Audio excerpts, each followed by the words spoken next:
140 కీర్తన 12వ మాట చదవగలిగితే, బాధింపబడు వారి పక్షంన యెహోవా వ్యాజ్యమాడుననియు దరిద్రులకు ఆయన న్యాయము తీర్చుననియు నేను ఎరుగుదును. భక్తుల అనుభవంతో రాస్తున్నారు. ఎవరైతే బాధింపబడుతున్నారో, ఎవరైతే అనేక మాటల చేత దుఃఖపడుతున్నారో, ఎవరైతే శ్రమల మధ్యన వెళ్తున్నారో వారందరి పక్షాన వ్యాజ్యమాడే దేవుడు ఆయన. మీ తరపున ఎవరు లేకపోయి ఉండొచ్చు, మీ తరపున ఎవరు న్యాయం మాట్లాడకపోయి ఉండొచ్చు, కానీ కంగారు పడొద్దు, మీరు మౌనంగా ఉండండి. నా ప్రభు మీ పక్షాన మాట్లాడతారు. ఎంతమంది అయితే మిమ్మల్ని దుఃఖపరుస్తున్నారో, ఎంతమంది అయితే మీ వెనకాల గోతులు తవ్వుతున్నారో, ఆ పరిస్థితులన్నిటినీ మార్చడానికి నా ప్రభు సిద్ధంగా ఉన్నాడు. ఒక సేవకుడిగా నా సొంత అనుభవాలతో చెప్తున్నానయ్యా, నా ప్రభు మాట్లాడితే చాలు ఘనమైన విజయాలు ఖచ్చితంగా మనకు వస్తాయి. ఈరోజు మన దగ్గర ధనము లేదని మనకు అన్యాయం చేస్తున్న వారు చాలామంది ఉన్నారు. పలుకుబడి లేదని మనకు అనగదొక్కే వారు చాలామంది ఉన్నారు.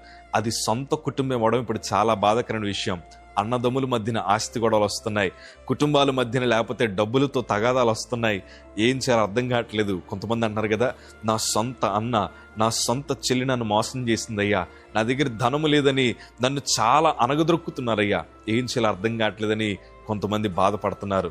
కానీ ధైర్యంతో బ్రతుకుతున్నానయ్యా, నువ్వు ఉన్నావన్న విశ్వాసంతో జీవిస్తున్నానయ్యా అని మీ జీవితాన్ని ప్రభు చేతిలో పెట్టండి. ఆయన మీ తరపున మాట్లాడగలిగిన దేవుడు ఆయన.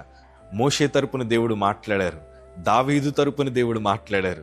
అయ్యా, ఎంతోమంది భక్తిపరులు ఒంటరిగానే ప్రయాణం చేశారు, కానీ వారందరి పక్షాన దేవుడు యుద్ధం జరిగించాడు. ఈరోజు నేను అంటాను, నీ కన్నీటి ప్రార్థన వృధాగా పోదయ్యా.